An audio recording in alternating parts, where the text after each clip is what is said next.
What is your worst blinded by horniness story of your teenage years? When I was 15 in high school, a group of my friends were talking about easy ways to score.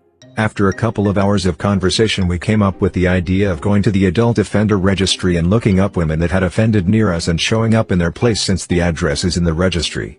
This was in the early days of the internet, 2005, so a couple of days after that conversation I pulled up the adult offenders registry and looked up my options.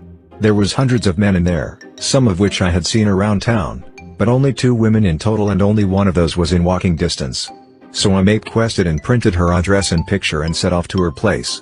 When I get there and see that it was in the projects, I had a thought that this was a terrible idea. I didn't have a plan. I was in the projects and I had no idea of the dangers I was placing myself in. Nevertheless, I pushed on. I get to the building and go to the 3rd floor and knock on the door. My heart is racing and my sausage is throbbing. She opens the door and a very pronounced smell of Pall Malls comes out, and I